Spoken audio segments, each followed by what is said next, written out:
అందరికి పైగా నువ్వు పర్వతం మీద కూర్చోవాలనుకుంటున్నావు. యేసుకి దేవునితో సమానంగా ఒక సింహాసనం స్థాపించుకోవాలనుకుంటున్నావు.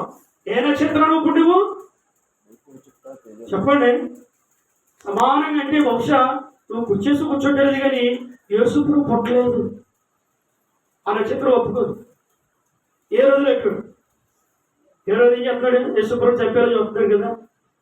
యేసుప్రభు చంపేయడం అంటే ఏం కాదు, నువ్వు స్టార్కి విలువ. నువ్వు యేసుక్రీస్తు నువ్వు చూపించినటువంటి నక్షత్రానికి విలువ అంటే అప్పుడు ఎప్పుడో ఉంది. ఇప్పుడు ఎందుకంటే స్టార్ అంటావు. మన బుద్ధి లేని కూడా నువ్వే స్టార్ వెలుగుతున్నావా? నువ్వు వెలుగుతున్నావా? వెలిగిస్తున్నావా? వెలుగురు వారి దగ్గరికి లాపేస్తున్నావా? ఏ నక్షత్రం నువ్వు? ఈడు ఏ నక్షత్రాన్ని పుట్టాడు రా బాబోయ్ అంటాడు. నీ నక్షత్ర బలం తెలుసా? నీ రాశిఫలం తెలుసా అని అడుగుతారు కదా. ఇక్కడ తేజో నక్షత్రం పర్యటన తెలుసా? ఏర్పరచబడిన వారిని కూడా పాడు చేస్తారు. కానీ యేసుని చూపించిన నక్షత్రం గురించి ఒప్పుకోదు.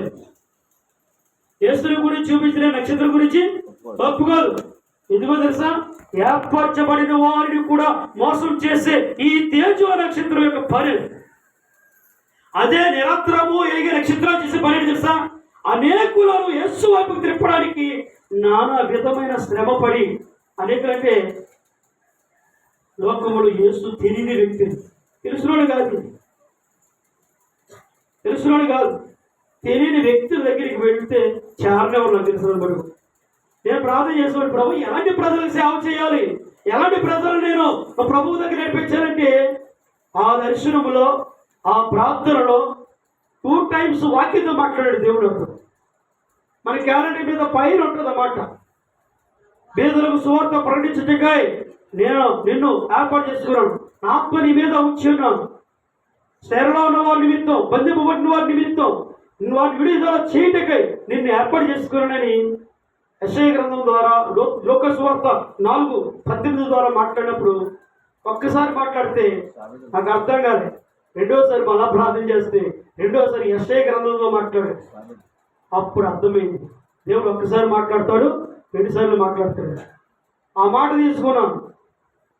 అడవి ప్రాంతంలో సువార్త ప్రారంభించారు, చేశారు.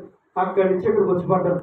ఈ 27 సంవత్సరాల సేవలో సాధించింది ఏమీ లేదు, కానీ బోధించింది చాలా ఉంది. బోధ పెట్టింది కొంతమందికి అయితే, నా ద్వారా బాగుపడింది మాత్రం గొప్పగా అయితే మాత్రం చాలా మంది ఉన్నారు. ఈ ద్వారా గొప్పడానికి పెట్టిందంటే నేను చూపించిన యేసుని కలిగి ఉండటం ద్వారా కూడా గొప్పది.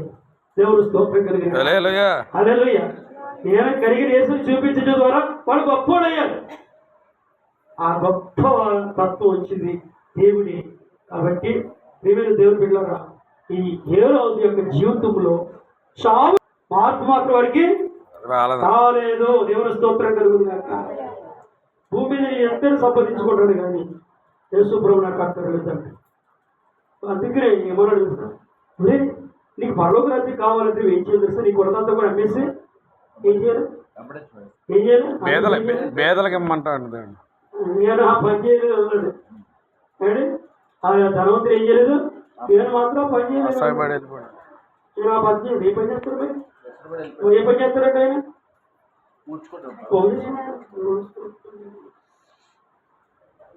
నువ్వు కానీ నా నీతిని నా రాజ్యాన్ని వెంబడిస్తున్నాను అన్నావు. కాబట్టి నా రాజ్యంలో నిజంగా నువ్వు ఉండాలనుకుంటే నీ తల్లి తండ్రిని సన్మానించము అన్నాడు. నా తల్లి తండ్రిని చిన్నప్పటి నుంచి సన్మానిస్తున్నాను. అయితే వ్యభిచారించవద్దు, వ్యభిచారం చేస్తాను. దొంగలించవద్దు, దొంగతనం చేస్తాను. నేను చాలా పర్ఫెక్ట్ అన్నాడంతే. ఎంత పర్ఫెక్ట్ అని ఆయన ఏమన్నాడు తెలుసా? నీకు ఉన్నదంతా కూడా అమ్మేసి పేదోళ్ళకి ఇస్తావా అన్నాడు. అనగానే ఆయన ఏం చేశాడు? ఆ మాటకి మిక్కిలి అమ్మా మిక్కిలి ఏం పడ్డాడు? ఎసరు పడ్డాడు తెలుసా? బాధపడ్డాడంట.